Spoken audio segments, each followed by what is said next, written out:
Good afternoon friends, welcome to our Largo Education. Today this is the fourth video of periodic table and in this video we are going to study about the Mendeleev periodic table.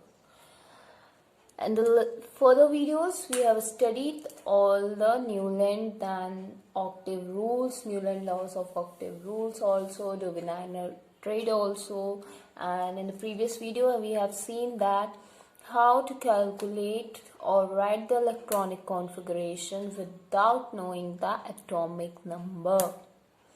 So in this video we are going to start with the Mendeleev periodic table. I wish you will like this video. Please like and share the video. He was the first who was responsible for publishing the periodic law for the first time. Mendeleev was the first person who has publishes the law of periodic for the very first time. So the definition is, or the law is, it states as follow: the properties of the element are a periodic function of their atomic weights. इसका मतलब जो properties हैं element की इस periodic function में उनके atomic weight की हैं, मतलब जो प्रॉपर्टीज हैं उनका जो फंक्शन है वो फंक्शन एटॉमिक वेट है. एक सीधी सी बात कह सकते हैं कि जो पीरियोडिक टेबल को हमने पूरा एटॉमिक वेट के को बेस रख के उसके ऊपर हमने पूरी पीरियोडिक टेबल बना दिया. ठीक है. Mendeleev arranged element in horizontal rows and vertical columns in order of their increasing atomic weight, in such a way that the element with similar properties occupied the same vertical column or group. So Mendeleev ने क्या किया, increasing atomic weight के order पे सारे elements रख दिए. किसके base पे?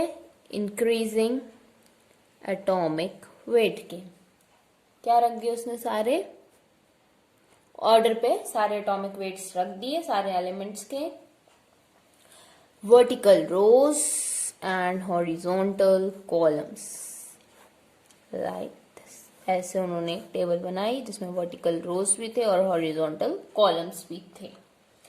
अब वो कहते हैं कि जो सिमिलर प्रॉपर्टीज के एलिमेंट होंगे will occupy the same वर्टिकुलर column और अ ग्रुप. मान लीजिए A dash, A double dash, A triple dash and A dash 4 times, and then the B dash, B double dash, B triple dash. So he said the elements with similar property will occupy the same vertical column or the group. We can see here it's just example. Okay, so firstly write its law that the properties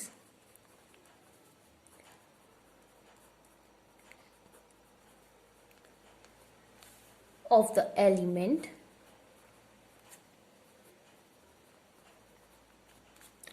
are a periodic function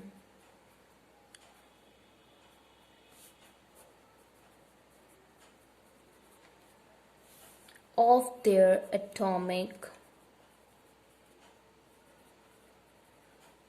weight. ठीक है. This was the law which was given by Mendeleev. So let's move ahead.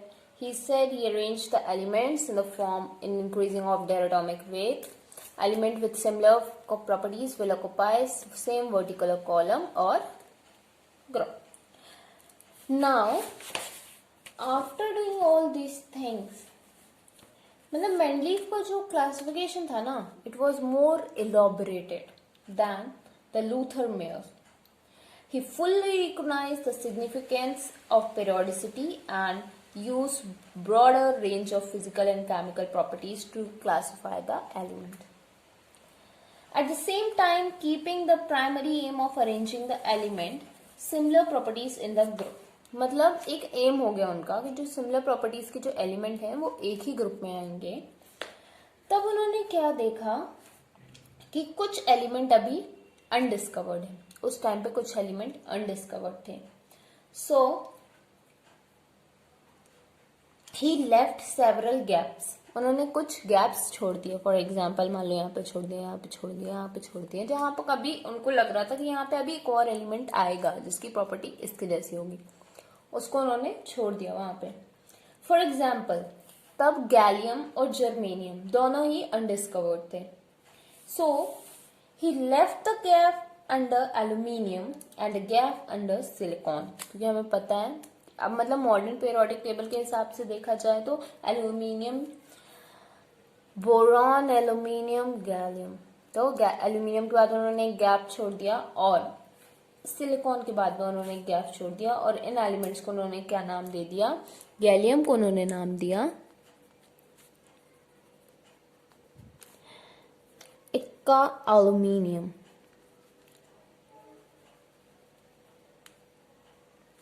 और germanium को इक्का silicon. So you all guys get it. Mendeleev predict not only the existence of gallium and germanium but also described some of the properties. These elements were discovered later and some of the properties discovered predicted by Mendeleev were correct. The boldness of Mendeleev prediction and their eventual success made him and his periodic table famous. So I would like you to show the periodic table and ये periodic table है Mendeleev का. यहाँ पे देख सकते हैं helium, hydrogen, helium, इनको 0 group में रखा है. यहाँ पे देखो 0, 1, 2, 3, 4, 5, 6, 7 एंड 8. 0 पे है हीलियम, आर्गन, क्रिप्टॉन, ज़ेनॉन. 1 पे hydrogen, lithium, sodium, potassium, copper, rubidium, silver, caesium, gold etcetera. मतलब ऐसे उनकी ये ग्रुप्स हो गए, ये सीरीज हो गई, ऐसी उनकी पीरियोडिक टेबल थी. Now we will move ahead with the next topic that is the modern periodic table. Guys modern periodic table को स्टार्ट करने से पहले हमें ये नहीं भूलना चाहिए कि मेंडलीव ही थे जिन्होंने पीरियोडिक टेबल को बनाई. एक ऐसे केमिस्ट जिन्हें कुछ भी एटम के बारे में नहीं पता था, मतलब कि एटम एक सब एटॉमिक पार्टिकल है. ये थ्योरी बाद में आई थी, 20th सेंचुरी में आई थी और इन्होंने ये पीरियोडिक टेबल उसके पहले ही बना दी थी. सो इन 1913 the English physicist Henry Mauchly, उन्होंने क्या किया कि उन्होंने एक एक्सरे स्पेक्टिकल किया एलिमेंट्स का कैरेक्टरिस्टिक्स में. उन्होंने एक ग्राफ बनाया फ्रीक्वेंसी अगेंस्ट एटॉमिक नंबर, जो उन्हें एक स्ट्रेट लाइन दिया था. उन्होंने एटॉमिक मास की जगह एटॉमिक नंबर को रखना सही समझा. तो Mendeleev periodic law was therefore accordingly modify. Mendeleev का लॉ सही था, बस उन्होंने मॉडर्न पीरियोडिक टेबल में हम एटॉमिक मास की जगह हम एटॉमिक नंबर देखते हैं, तो बस उसको थोड़ा सा मॉडिफाइड कर दिया था. एंड फिर जो लॉ हो गया तो वो हो गया the physical and the chemical properties of the element are periodic function of their atomic weights. यानी जो एलिमेंट की फिजिकल और केमिकल प्रॉपर्टीज हैं वो पीरियोडिक टेबल के जो फंक्शन है, function of their atomic numbers है, ना कि एटॉमिक मास. अब एक मॉडर्न विजन है जिसे हम क्या कहते हैं, long form of periodic table को कहते हैं. Is the most convenient and widely use. जो अभी हम पढ़ते हैं वो बहुत ज़्यादा कन्वीनियंट है, बहुत ईजी है, बहुत वाइडली यूज होती है. तो उसमें होता क्या है कि एलिमेंट हैविंग सिमिलर और outer electronic configuration and the atoms are arranged in a vertical columns. यानी कि वर्टिकल कॉलम्स यानी ग्रुप्स. तो यहाँ पे हमने क्या कह दिया, हर मान लो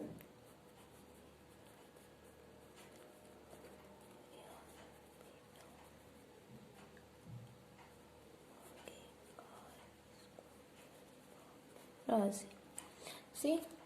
अब हमने क्या किया, इनको ग्रुप्स के वाइज हमें याद है तो हमने ग्रुप के वाइज इन्हें रख दिया. अब देखना वर्टिकल और कॉलम्स, यानी ये कॉलम्स हो गए, इन्हें क्या कहते हैं, ग्रुप कहा जाता है. ये मान लो हीलियम, यहाँ बीच में मैं थर्ड ब्लॉक मैंने डी ब्लॉक नहीं लिख रही हूँ, तो hydrogen, helium, lithium, beryllium, boron, carbon, nitrogen, oxygen, fluorine, neon. Sodium, magnesium, aluminium, silicon. ठीक है, यहाँ तक का देख लो। जब आप लेफ्ट टू राइट जाते हो तो उसे आप कहते हो पीरियड, बट आप जब डाउन द ग्रुप जाते हो या नीचे ऊपर से जब आप नीचे जाते हो तो उसे कहते हैं ग्रुप।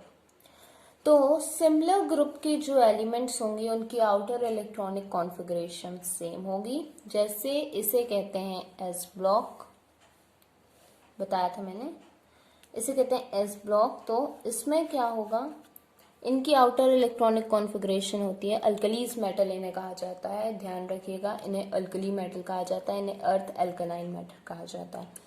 इनकी आउटर इलेक्ट्रॉनिक कॉन्फ़िगरेशन होगी NS1, N की जगह 1 2 3 4 नंबर ऑफ शेल हो जाएंगे। इनकी आउटर इलेक्ट्रॉनिक कॉन्फ़िगरेशन है NS2, यहाँ पे N की जगह 1 2 3 4 कुछ भी हो जाएगा, है ना, सेम वे। अब नेक्स्ट आज हम इस वीडियो में आपको जस्ट द बेसिक्स सिखा रहे थे मॉडर्न पीरियोडिक टेबल का। In the next video we will move ahead and I'll tell you all the details about how to write the names of an atomic number जिनका ज़्यादा है 100 से, उनका atomic number sorry नाम कैसे लिखना है, electronic configuration, group wise, period wise, S block, B block, D block, ये सारे एलिमेंट्स, ये सब मैं आपको नेक्स्ट वीडियो पे ज़रूर बताऊंगी। सो अगर आपको वीडियो पसंद आया हो तो प्लीज़ लाइक करें, शेयर करें, प्रमोट करें। Thank you, have a nice day and thank you for watching this video.